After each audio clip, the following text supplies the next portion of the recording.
In 2009, my mom passed away on my birthday. And it was really hard to celebrate because on this day, so much hurt was resurfacing.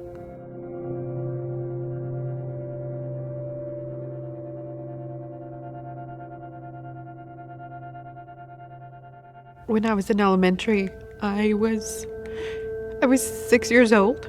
I was supposed to be waiting for my brother so that when he would get out of school, we both would wait for my parents. I wandered off, and then I felt a kid following me, and he took me to the abandoned part of the elementary school. My parents found me, and I remember my mom coming up to me and asking me how come I didn't stay where she had asked me to. That this was my fault. And I did think it was my fault. But I think from that time on, it was like I was filled with shame. Almost like I knew that I wasn't pure anymore.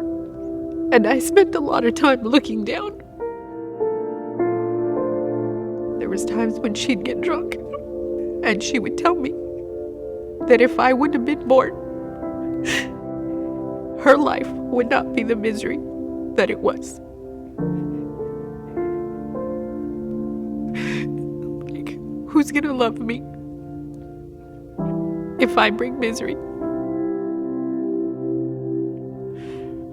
She had a lot of hurt inside. So I know that's, we were the target. But like my dad, he was an awesome provider. But I think there was times that he just didn't know what was going on at home. I had an older family member. As a teenager, when I was 19, this family member came back into my life on and off. And he gave me the wrong kind of attention. And in a way, it was medicating a void that I was wanting.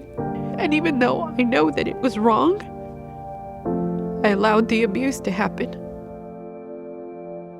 The moment that I met my ex-husband, I felt that he genuinely loved me. And I thought that this would be a good way for me to leave what was going on at my house and escape.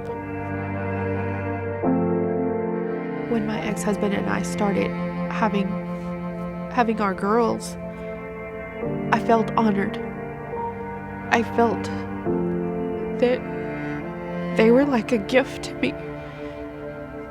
And 2 months after Jalen was born, I found out about my ex-husband's affair. I went back to hearing, nobody loves you. Nobody wants to be with you.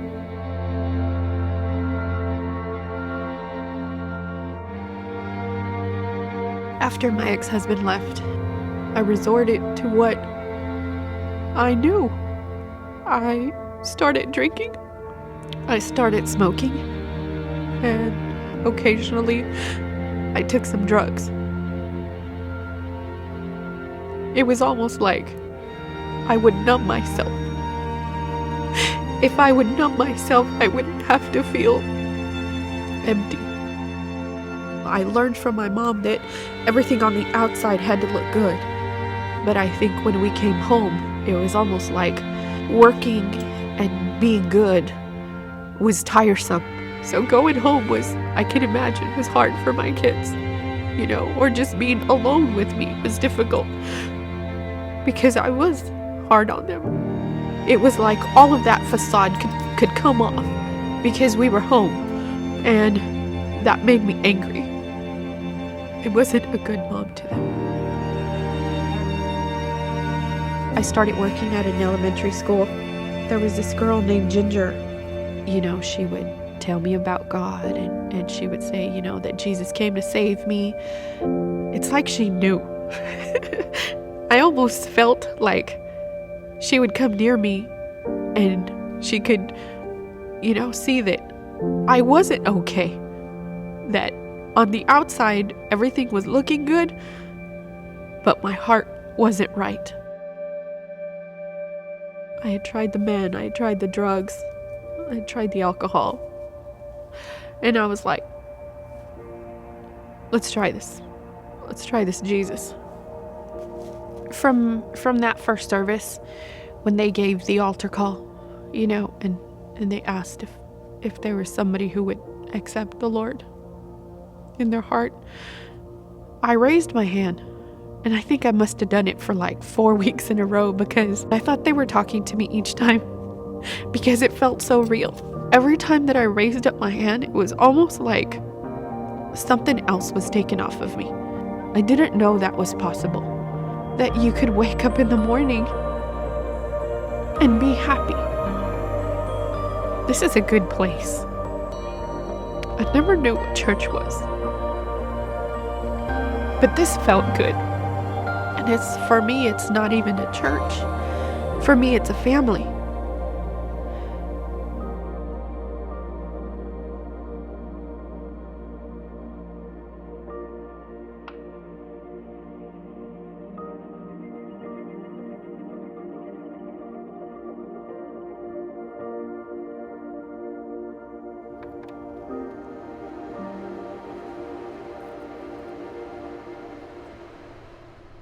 I remember there were times when we were little, you would drive really fast down the highway, and that always scared us.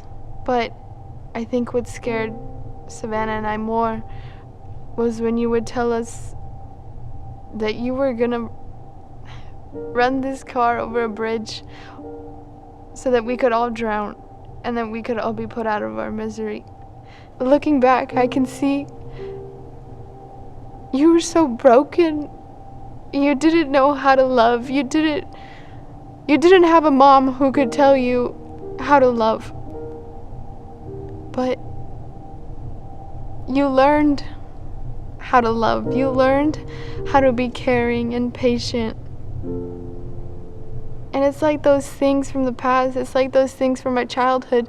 It doesn't affect me anymore. You're so loving now. It's like God has broken your heart and has changed you into this awesome woman who I'm proud to call my mom. Now that I look at you, I see this build-up person that I would have never thought was so broken. Since you started going to the Oak, I see the way you pray and I see the way you so freely speak in tongues when you pray for people, and I think that's empowered me too. You are so much more Christ-like, and I think as us three, I aspire to be as Christ-like as you. I like to help with the babies because you used to help with the babies, and I understand your passion for them, and now I do that. We all used to argue a lot, but now because God has shown you love, and now that you have love in your heart, it's like we love each other and you deeply. I didn't actually get into Epic 4 just by myself. I had a really awesome mom, AKU, to see how Christ's life changes. You have truly made us into the woman we are today.